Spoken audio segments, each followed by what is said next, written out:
All right.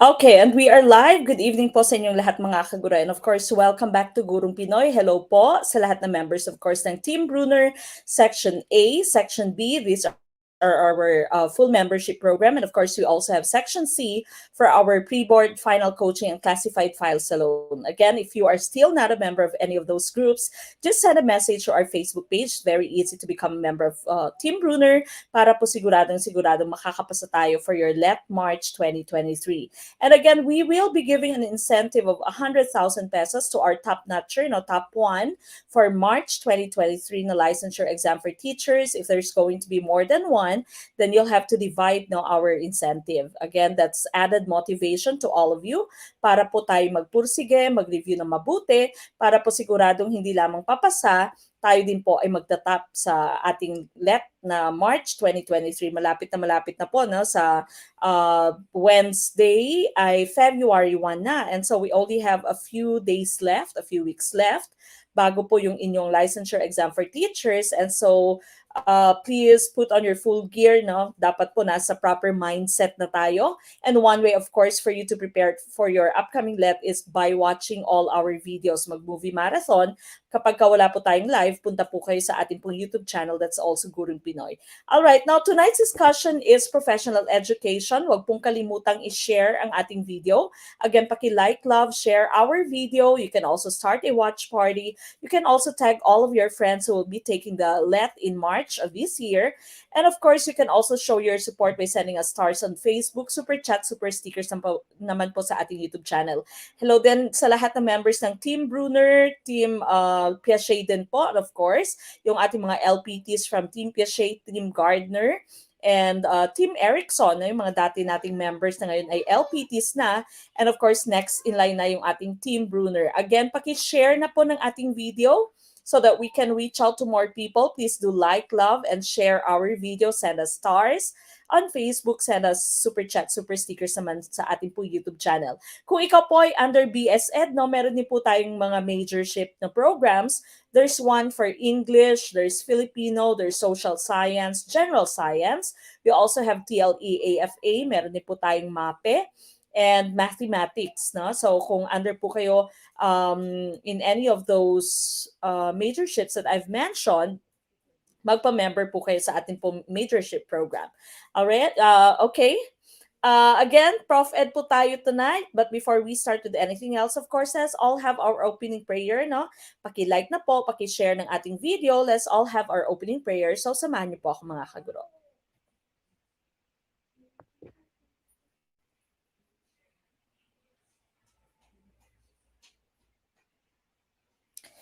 Dear Lord, I come to you to ask for your guidance and direction in this study session. I ask that the Holy Spirit fill me with strength, creativity, and understanding to get through my studies without difficulty or sin. Help me hold my focus and attention. Help me to retain all that I learn. Please make my mind sharp and keep distractions at bay. If any part of my studying is weak or lacking in some way, let it be revealed so that I may correct it. Thank you for this opportunity to learn. Amen.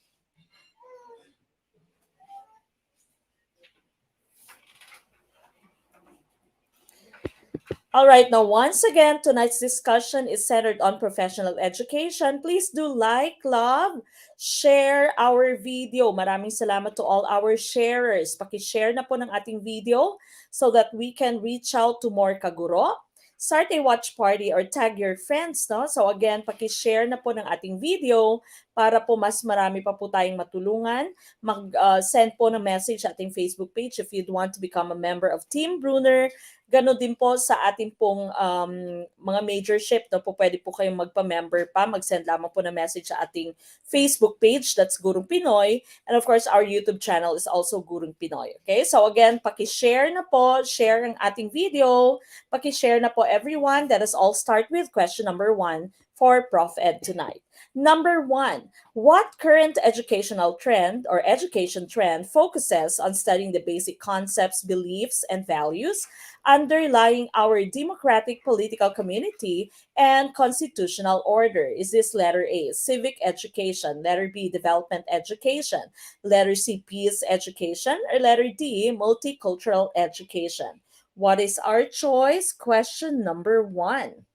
Unang item, tumpak kaya or unang item kaya ay ligwakers. Ma'am Angel Bayas, isa sa ating mga ganap ng LPTs na from October 2022. Congratulations and please do share our video. Maraming salamat po again for our sharers. Thank you so much po for sharing our video. Okay, I see a lot of letter A's. Question number one. Good evening, Facebook user from Antipolo. Good evening po sa lahat ng mga taga Antipolo. Number one, I see A's and D's. Alin kaya ang tumpak na choice? Russell's Homemade Delicacies. Hello, Mamek. Nakakamiss naman mag-review. Thank you, Mamek. LPT na po ako, October 2022 passer. Congratulations, ma'am. And of course, please pray for Team Brunner. Okay, A or D kaya ang ating tumpak na choice? Sabi dito, number one, current education trend focuses on studying the basic concepts, beliefs, values underlying our democratic political community. Now, there is a mention of politics, political, democracy, and constitutional order, the Constitution. The correct choice here, of course, would be letter A. Letter A po for number one, civic education. Civic education ang ating hinahanap for question number one, Sir Edixon Atazan from UAE, from Abu Dhabi. Good afternoon po. No? Good afternoon sa Abu Dhabi. So again, letter A for question number one. That is correct. Okay, the rest of your choices here. Here is the definition of your development education. This aims to raise awareness and understanding of how global issues affect the everyday lives of individuals, communities, and societies. That's development education. Peace education, on the other hand, is the process of acquiring values, knowledge, attitudes, skills, and behaviors to live in harmony with oneself, others, and the natural environment, to be peaceful. No? So that's peace education. Living in harmony with yourself, with another person, your community, or with the natural environment. While multicultural education, from the term itself, it says it is a form of education that introduces students to various cultural backgrounds, beliefs, and values. Okay, there is no mention of various backgrounds, various cultures sa ating pong number one. It only mentions your democratic political community and constitution, the constitution, constitutional order. And so the correct choice is letter A. That would be the definition of civic education. Okay, so when you say civic education, ito po yung pinakita sa ating example ng Roman education, no? Making the students or building students who can become responsible citizens. No? Yan po yung civic education mo. You are building the students to become responsible citizens, law-abiding citizens, of course, those people, the students who can participate in all the activities in your community, okay? Not just participate, but also contribute, okay? So that's civic education again for question number one. We move on with question number two. Which of the following is the first target of the Millennium Development Goals, or MDGs, formulated by member states of the United Nations in September 2000? Would this be letter A, reduce child mortality, letter B, eradicate extreme poverty and hunger, letter C, reduce death due to HIV, AIDS, and malaria, or letter D, achieve universal access to primary education? What is our choice? Number two. Number two, please put the item, no? Pakilagay po ng number. And then, of course, your answer. Ma'am Shamrak Song, thank you, Gurong Pinoy. I passed the licensure exam for teachers exam last October 2, 2022. Congratulations.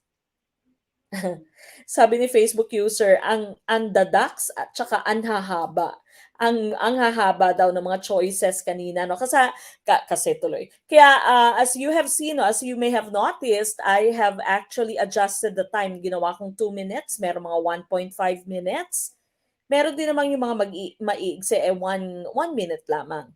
Okay, we also have to be conscious of our time because of course, the let is time bound, no? Meron po kayong time limit. And so dito sa drills natin, hindi lamang mastery yung ating mini-measure, ganun din po yung inyong efficiency on how you manage your time. Okay, I see a lot of letter Ds. Tumpak kaya ang letter D or genocide kaya yung mangyari? Ikaw kaya ay isa sa mga magsusurvive or ikaw kaya ay isa sa mga ligwak? Okay, which of the following is the first target of the Millennium Development Goals or MDGs formulated by member states of the UN? Okay, what do you think is the correct choice? Now, UN in September 2000, batiin ko muna, no? Facebook user, hindi ko po nakikita yung inyong name. Ayon, si Sir Alcid Alvarez. Isang newbie. Good evening po. Lahat ng ating mga newbies, good evening po. Pasok po, diretso sa kusina na mababait po yung Team Bruner. Okay, I see a lot of letter Ds for question number 2. Medyo ligwalkers lahat, no? Karamihan sa inyo. Genocide yung nangyari. The correct choice here is letter B. Eradicate extreme poverty and hunger. Letter B, not D, for question number 2. Okay, so number 2, letter B, ang ating pong tumpak na choice. Okay, so the UN Millennium Development Goals or MDGs are the 8 goals set by the 189 UN member states in September 2000 and agreed to be achieved by the year 2015. No? So ngayon, you might want to assess whether we've actually already reached or we've actually become successful in reaching these goals. So unang-una, number 1, our choice letter B kanina, was to eradicate extreme poverty and hunger. Okay, so letter B ang ating pong choice. So you have number 2, achieve universal primary education. Number 2 lamang po siya, hindi po siya number 1. Promote gender equality and empower women. Number 3. Then you have number 4, reduce child mortality. You also have number 5, improve maternal health. Number 6, combat HIV/AIDS, malaria, ensure environmental sustainability. For number 7, and global partnership for development. Number 8. Okay, so the correct choice again was letter B. Basahin ko muna. Ma'am Baby I. Good evening po, Coach Mek. Thank you po, Coach. Malaking tulong po talagang pagiging Team Piaget. LPT na po ako, Coach. At isa po sa dahilan sa pagiging LPT ko, ang Gurong Pinoy. Proud Team Piaget here. Congratulations, Ma'am Baby. And of course, maraming salamat po. No? And please continue sharing Gurong Pinoy para mas marami pa po tayong matulungan. All right, so letter B for number 2. We move on with question number 3. One way to advance peace education is through partnerships with non-governmental organizations, education institutions, and United Nations specialized bodies that link peace ideals with research and practice. One significant example is the Hague Agenda for Peace and Justice for the 21st Century. What is the aim of the agenda's global campaign for peace education? Would it be letter A? Helps coordinate local initiatives and unite educators to educate for a peace culture. Letter B, supports the United Nations Decade for a Culture of Peace and Nonviolence for the Children of the World and introduces peace and human rights education into all educational institutions. Letter C, brings together multiple traditions of pedagogy, theories of education, and international initiatives for the advancement of total human development and care for the environment through learning. Or letter D, serves to enhance learning across subjects like conflict resolution initiatives. Okay, what is our choice for number 3? Ito na yung kanina nakikita nyong or kanina sinasabi nyong ang haba at ang dadaks. Okay, so masyadong mahahaba yung choices natin kahit yung ating problems, yung ating STEM, yung ating questions ay mahahaba. No? And of course, you'll see these questions sa inyong LET. Ganito po minsan kahahaba yung questions natin sa LET. No? So again, you need to know how to manage your time properly. Mm-hmm. Ma'am Ronaldin Gracia Lopez, while waiting for the rest of you to type in your answer. And good evening, Coach Mac. March 5, mag-oath taking na po ako. Parang kailan lang dito ako Salamat, Guru Pinoy, especially Coach Mac. I miss your voice and discussions. Hashtag Team Piche, LPT October 2022. Congratulations, Ma'am Ronaldin Gracia de Gracia Lopez. And of course, ganun din, no, yung ating paghahanda sa ating Team Bruner. Malapit na ang inyong test. Okay, C or B? Okay, A, B, C, naghalo-halo. The correct choice here, ang pinaka-question dito is, what is the aim of the agendas? That's Hague Agenda. For peace and justice for the 21st century's aim for global campaign for peace education. The correct choice here is letter B. It supports the United Nations or UN Decade for a Culture of Peace and Nonviolence for the Children of the World and introduces peace and human rights education into all educational institutions. So letter B ang ating tumpak na choice, no? This here is an example of minsan tama ang pinakamahaba. Okay? So dito, mas mahaba kayo lumigaya, no? Dahil tumpak po ang mahaba for question number 3. All right, tumpak. Now, this right here is a part of your Hague Agenda. Now, the Hague Agenda for Peace and Justice for the 21st century has emerged from an intensive process of consultation among the 72 members of the Hague Appeal for Peace Organizing and Coordinating Committees and the hundreds of organizations and individuals that have actively participated in the Hague Appeal for Peace process. Now, nandito po, Global Campaign for Peace Education. It's actually word for word, no? Verbatim po yung pagkakakopya niya ng ating choice B kanina. Launch a call and a campaign to support the UN's Decade for a Culture of Peace and Nonviolence for the Children of the World and to introduce peace and human rights education into all educational institutions, including medical and law schools. Nandito po yung ating hinahanap, no, in this paragraph. Now, if you are a member of Team Bruner, nababalikan niyo po yung ating full-length video. And of course, you can download our presentation. Nada-download niyo po itong aking PowerPoint. And of course, I'm also sending classified files as well as those pertinent documents that you need for your upcoming licensure exam for teachers. So this one, the Hague Peace, no, Hague Peace documents, I've already uploaded this sa ating pong Team Bruner A, B, and C. And so kung hindi nyo pa po nakikita, napakibasa po, lahat po ng documents na ating nilalagay dyan, wag po kayong mag-take ng inyong let without looking at those documents, without putting those documents at heart. No, dapat more or less familiar kayo, no? Kung hindi familiar, mamemorya nyo yung mga salient points ng ating pong documents. Okay? And so the correct choice, again, would be letter B for this item. We go to number 4. In what strands of the 4 pillars of education imply a shift from skill to competence or a mix of higher order skills specific to each individual? Letter A, learning to know. Letter B, learning to do. Letter C, learning to live together. Or letter D, learning to be.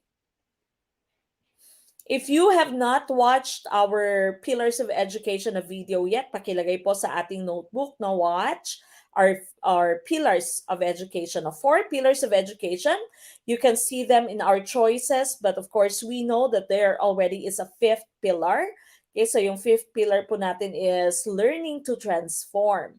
Okay, pero yung 5th pillar po natin na learning to transform pertains not to the students but to the curriculum. Okay, so kagaya nung nagka-COVID, dapat yung curriculum natin is able to transform into a curriculum that's still effective according to the changes in our society. No? So dapat daw po pwede or maaari nating i-transform yung ating curriculum. So again, the 5th pillar is learning to transform.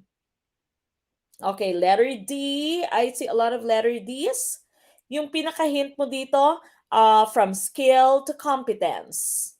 Okay, the correct choice here is Letter B, learning to do. Okay, learning to do ang ating pong hinahanap, no? So letter B, learning to do ang ating tumpak na choice. Okay? I've also uploaded this sa ating pong Team Brunner's A, B, and C, no? Dito po under your learning to do. Okay, so sabi dito, emerging knowledge-based economy, making human work increasingly immaterial. Ano pa bang nakalagay dito, no? Vocational technical education and work skills training. Okay? Pero dito, naka-imply talaga, learning to do implies a shift from skill to competence, a mix of higher order skills specific to each individual. Okay? So that means, again, verbatim, no? Word for word, yung pagkakakuha ng ating choices from your document. Kaya sinasabi ko sa inyo, dapat po, before you take the let, memoryado nyo yung ating pong mga documents, or if not memorized, you have to be familiar with the salient, the most important parts of our documents, those that we put in Team Brunner's A, B, and C sections. Okay? So again, going back to number 4, no, kapag skills, competence, we are talking about learning to do. Okay, so skills and competence. Learning to know is all about cognition, no? All about the mind. Okay, learning to live together, of course, you are able to live in harmony with the rest of the people in your community, even if you have different beliefs, whether kakamping siya, ikaw ay BBM, you should be able to live together, hindi yung nag-aaway kayo, nagbabangayan kayo sa Facebook. Learning to be naman, this is self-actualization, being able to become the best version of yourself, no? That's learning to be. Okay, so here, learning to do ang ating pong hinahanap na choice. Okay, so letter B is tumpak. Okay, we go to number 5. What is not true about the 4 pillars of learning? Letter A, the pillars of learning stress the goal of contributing to social cohesion, intercultural and international understanding, peaceful interchange, and harmony. Letter B, the pillars of learning imply a shift from schooling to learning throughout life by learning how to learn. Letter C, the pillars of learning stress the importance of a closer linkage between education and the world of work. Letter D, the pillars of learning, adheres to the instrumental and purely academic view of education that focuses on achieving specific aims of education, such as economic productivity. What's your choice? Number 5. Okay, again, paki-share po ng ating video, paki-share po ng ating video, and of course, paki-like po ng ating video, no? Do not forget to share our video. Paki-share po so that we can reach out to more people. Okay, number 5, ICDs. Okay, yung hinahanap natin for question number 5 here is not true. Hindi totoo about the 4 pillars of learning. Okay, so letter A, stress the goal of contributing to social cohesion. Letter B, imply a shift from schooling to learning throughout life. Letter C, stress the importance of a closer linkage between education and the world of work. Or letter D, adheres to the instrumental and purely academic view of education. The correct choice here is letter D. Tama po yung letter D, no? Adhere, sabi kasi purely academic, purely academic. That means all in the mind. All in the mind. Academic lamang. Walang co-curricular activities. Walang extracurricular activities. Okay? So, letter D po yung ating hinahanap. As you all know, there are 4 pillars of learning. No? Yung mainly talaga, 4 pillars of learning. So, it's not just learning to know. It's not only the mind that we develop, but we should also develop some other factors. No? So, ito pong social cohesion, intercultural, this would be learning to live together. Okay, so learning to live together pong letter A. A shift from schooling to learning throughout life, no? Learning how to learn. Learning how to learn, of course, this is already part of your learning to know. Okay, so learning to know po siya. Letter C naman, the pillars of learning stress the importance of a closer linkage between education and the world of work. That's learning to do, no? The skills, the skills. So, letter D ang ating hinahanap kasi sabi niya purely academic. Purely academic. Okay? So, letter D is not true about the 4 pillars of learning. We go to question number 6. to simultaneously provide maps of a world in constant turmoil and a compass that will enable people to find their way in it. The Delors Commission proposed learning to know, learning to do, learning to live together, and learning to be as four fundamental types of learning. What pillars of education of J. Delors, the United Nations Educational, Scientific and Cultural Organization, or UNESCO, focuses on vocational, technical, relevant to people-centered human development. What is your choice? Number 6. Napakahaba ng question. No? So essentially, hinahanap nga is the pillar of education that focuses on tech-voc. Okay, vocational, technical. Kanina na-mention natin to. Okay, so what do you think is the correct choice? Ma'am Ronaldine De Gracia Lopez, isa sa ating mga LPTs. Maraming salamat po. Dan sharing, sabi ni Ma'am Ronaldine, and nirecommend ko ang Gurong Pinoy to my friends. March takers, keep going lang. Kaya niyo po yan with God's help and Coach Mac as your mentor. Maraming salamat for your words of inspiration, motivation, no? Para po sa ating Team Bruner, Ma'am Ronaldine. Thank you po. Okay. Letter B, learning to do. Na-mention natin po yan kanina, nabasa natin kanina. And so the correct choice, of course, here is learning to do. Letter B, learning to do. Ang tumpak na choice for question number 6. Ayan pa, no? Isa pa pong inspiration nyo. Yan, sabi ni Ma'am Donna Mil Ventura. Kaway sa mga laging bagsak sa quizzes, pero papasa sa actual let. Thank you, Guru Pinoy LPT from Team Piaget. Thank you po sa mataas na let rating. Thank you, Ma'am Mek. Congratulations, Ma'am Donna Ventura. So again, sa mga palagi pong ligwak sa ating quiz, okay lang po yan. Sabi nga ng ating quote kanina, no? Kada ligwak niyo po ay isang hakbang patungo sa inyong inaasam na LPT. No? So wag po kayong panghinaan ng loob. Do not lose hope. Do not be discouraged if you are having a lot of mistakes and if you never pass our quizzes. Minsan nga po sinasabi ng ating mga let takers na para lang silang nag-quiz, no? So minsan sinasabi pa, kiniklaim pa nila na mas mahirap pa yung ating quizzes kesa sa actual na let. So mas okay na mahirapan tayo dito, madalian tayo sa let, na mas okay na maligwak tayo dito, tumpak naman tayo sa let para siguradong LPTs po tayo, okay?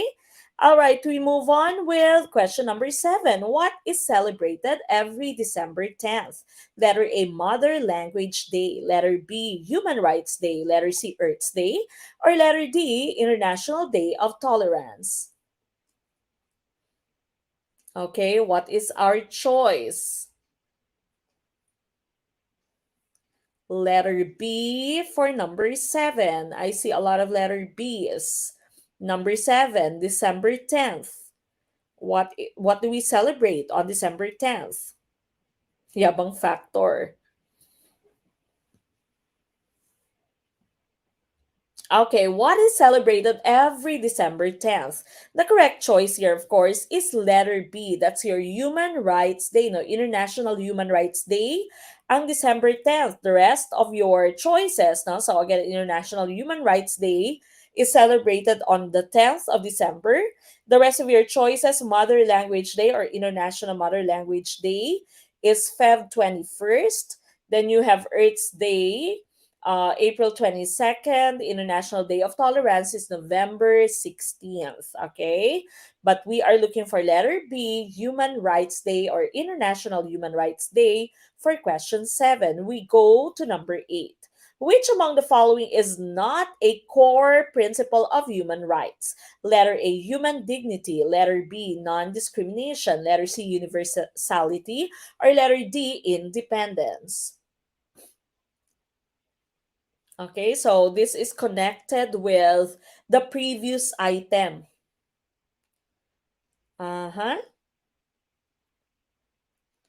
What do you think is the right choice? Number 8. Okay, ICDs. Question number 8. Meron ding letter C.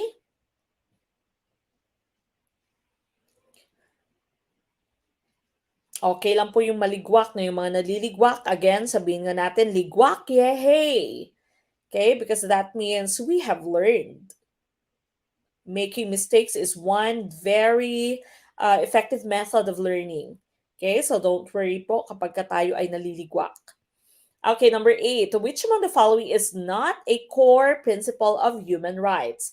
The correct choice here is letter D. Letter D ang ating pong tumpak na choice. Because when you say human rights, these are the rights that someone has simply because he or she is a human being. No? So these are inalienable rights. No one can take them away from you. No? If you are a human being and you were born into this world, that means you have human rights. Okay? So the core principles for this would be letter A, no, andyan, na human dignity. Then you have non-discrimination, you have equality, universality, indivisibility, inalienability, responsibilities. Now, yung pinaka hinahanap natin dito is letter D, wala pong independence because instead of independence, it should be interdependence. Okay? So, dapat po hindi tayo pa isa-isa, dapat magkakasama tayo. We are interdependent. Ma'am Cristel Porol, congratulations. I miss you, Ma'am Mac. From Team Piaget, nakikinood lang po. Laban March Takers, kayang-kaya nyo yan. Normal lang, nakabahan, basta focus lang sa review. Congratulations and of course, thank you for your feedback, Ma'am Cristel Porol. Okay, so letter D, independence for number 8. We go to number 9. Which among the following rights manifests rule of law and good governance? Letter A, right to education. Letter B, right to environmental protection. Letter C, right of participation. Or letter D, right to work.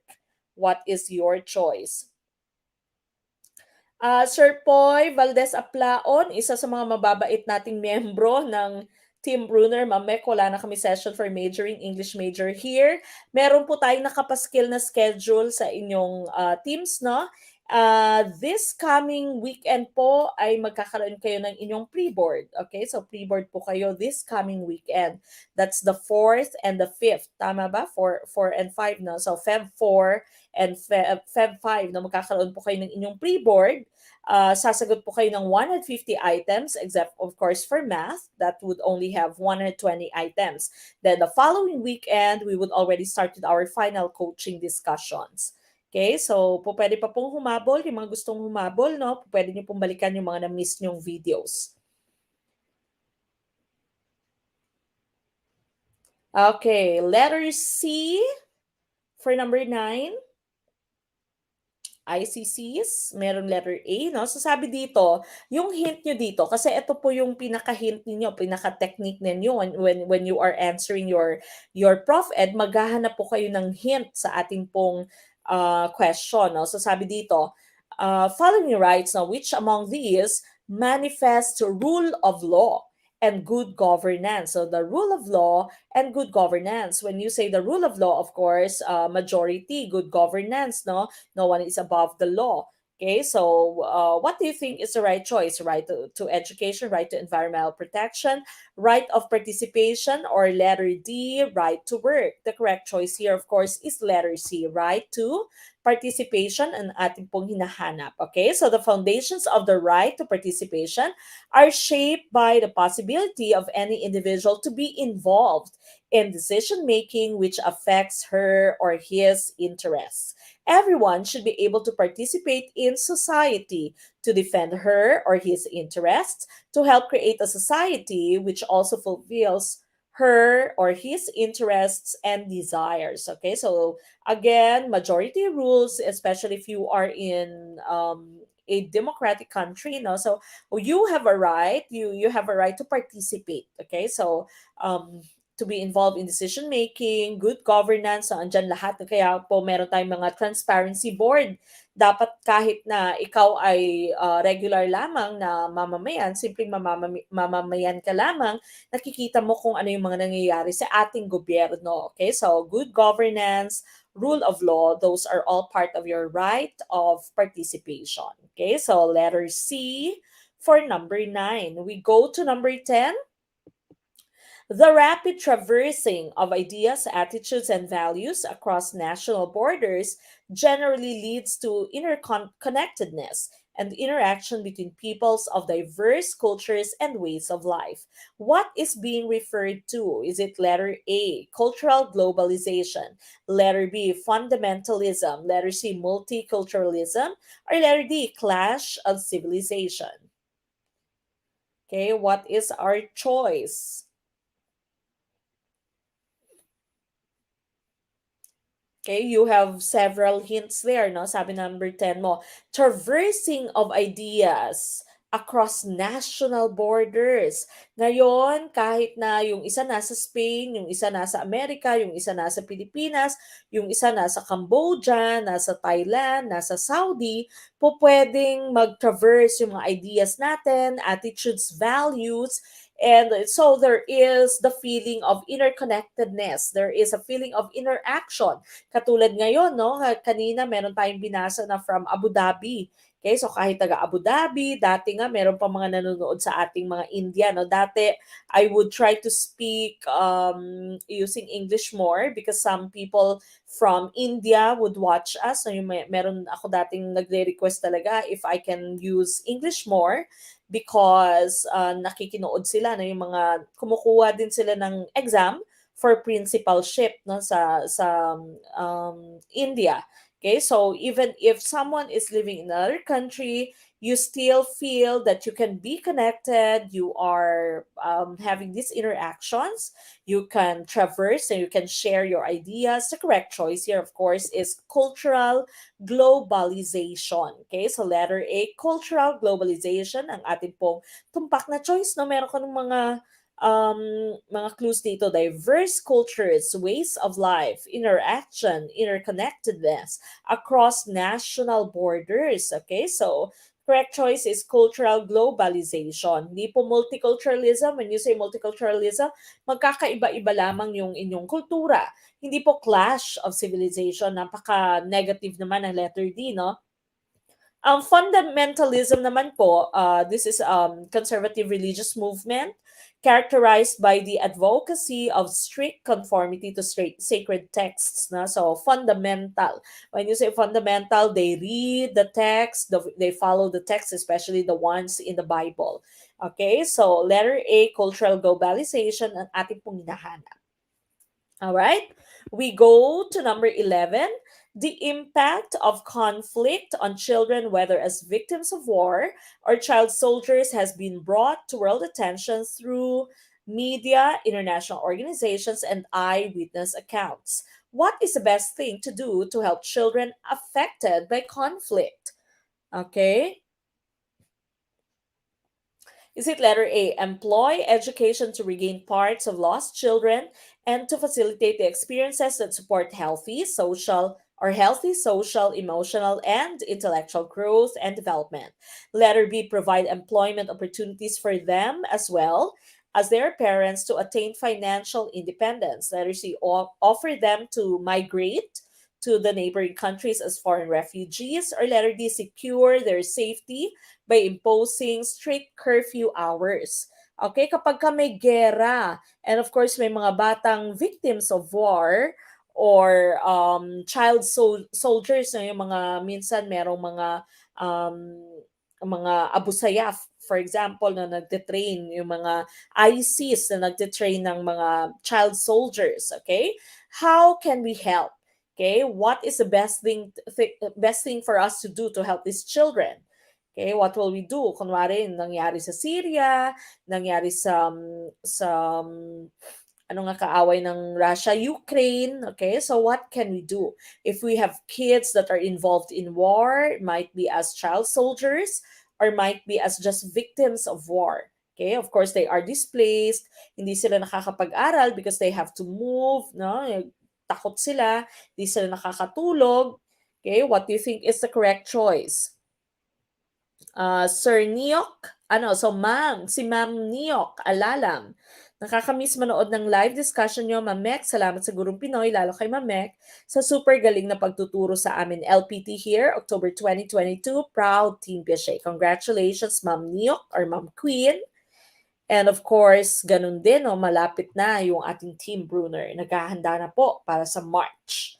Okay, letter A for number 11.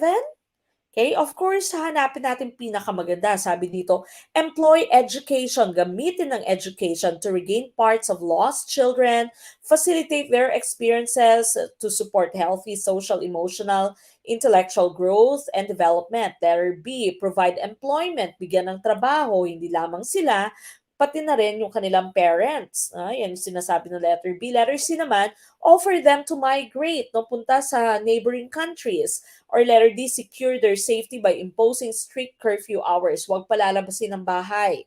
Okay, magkaroon ng strict curfew hours. The correct choice here, of course, would be letter A. Okay, so letter A, ang ating pong tumpak na choice na employ education, regain parts of lost children, support healthy social, emotional, and intellectual growth and development. Okay, so letter A, ang tumpak na choice for number 11.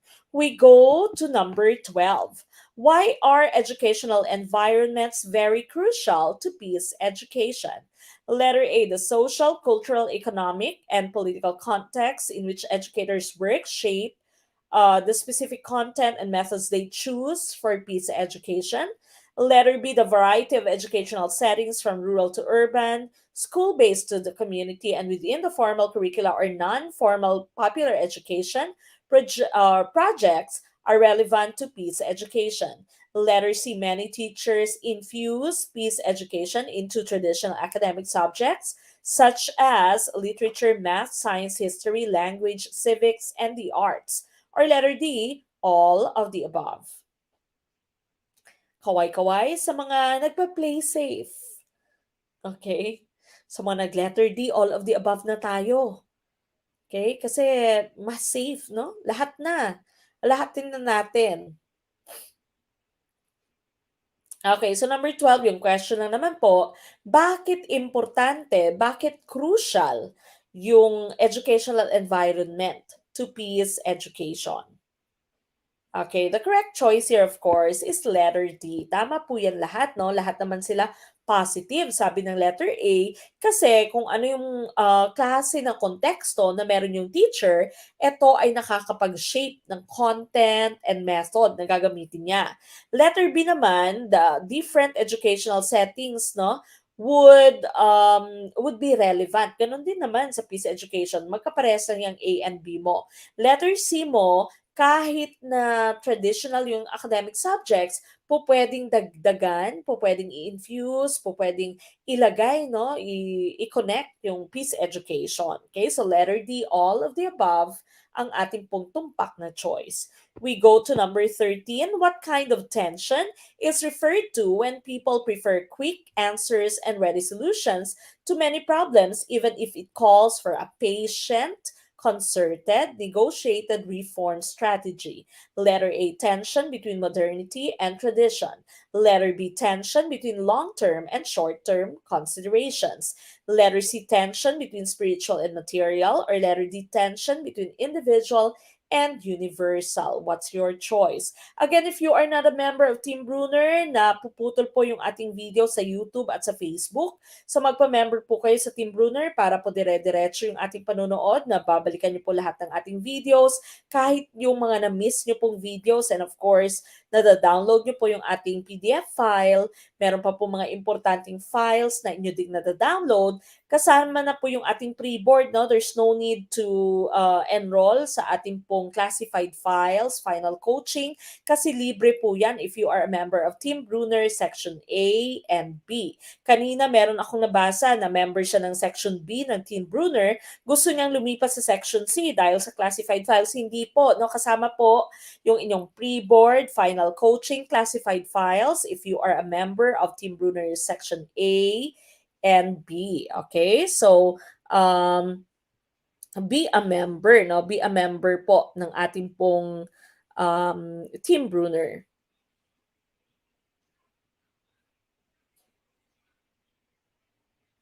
Okay, what is our choice?